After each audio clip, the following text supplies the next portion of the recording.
Sa wakas, meron na tayong tubig dito sa farm. Tingnan nyo. Yun! 42,000 pesos ang ginastos ko para sa poso na ito.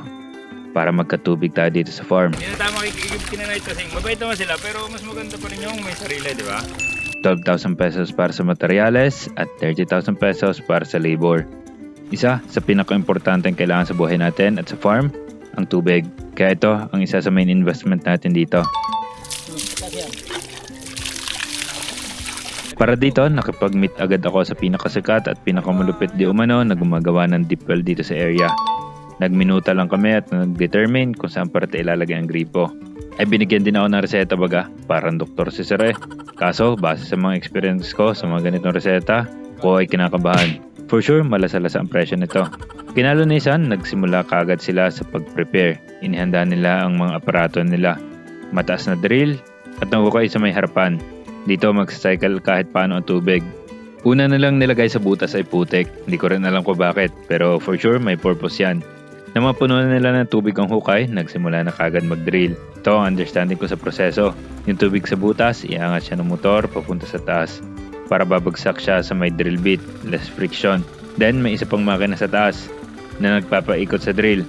Then parang merong manibela sa Sir Juanito na siya nagpipress sa drill pababa. May pinaka-release din ang drill na ito para tuwid siya. Itong method na ito ay hindi ang traditional way dito sa lugar namin. Ang traditional kasi ay yung mismong tubo na ilulubog, siya rin ang pinandidiktik sa lupa para bumaon. Kumbaga, barsuhan. Kaya ang bayad sa labor sa ganun ay per tubo. Ang downside nun, pag may bato na tinamaan, yari na. Hindi kaya at talagang ililipat ng pwesto para iwasan ng bato. Itong drilling, kahit anong bato ang tamaan, lagpasan, butas kung butas. Kaya ako sa mo ituro na gusto mo ng poso, magkakaroon ng poso. Walang ulitan. Kilala pa man din ang lugar nito sa mabutong ilalim ng lupa. Kaya nung nagtanong ako sa taga sa amin, na malaman nila na barangay Hanagdo ang aking papatubuhan, ayaw nila. Kaya itong team ni Sir Juanito ang aking kinuha. Kasi kilala talaga siya dito. Pag nagtanong ka sa mga bahay dito kung sino nagtubo, malaking porsyento na si Sir Juanito.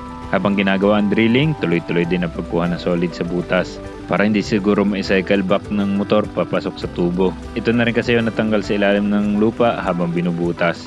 Ito na nga, habang busy sila, paghukay, ay bumili na ng materyales, tubo at mga fittings, pati sana ang poso mismo.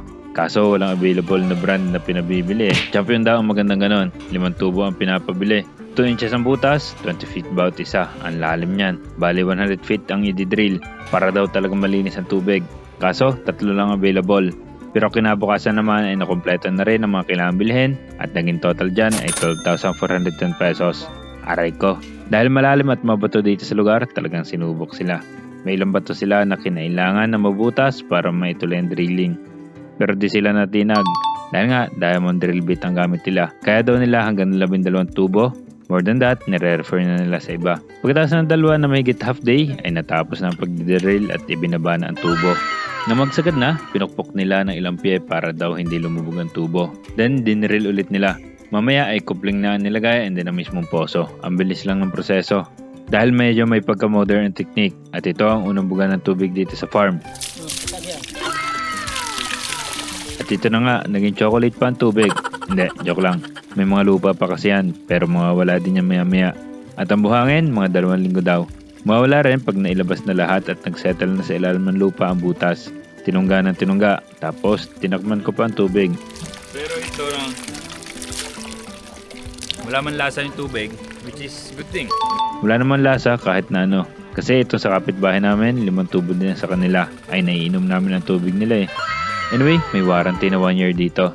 Kapag natuyuan daw within 1 year, ay tatawagin lang si Sir. Pero so far naman daw wala pa siyang natuyuan na client. At moment of bayaran na, 30,000 ang labor sa paggawa nito. Yep, 30,000 pesos. Yun ang bigayan dito. Medyo malaking investment. Pero habang buhay naman na water source ito, kaya goods na rin. Running balance natin, 101,340 pesos. Ang laki na natapyas, pero tuloy-tuloy tayo. CR na ang isa pang malaking gasto sa sunod. Abangan nyo, yun lang. Peace.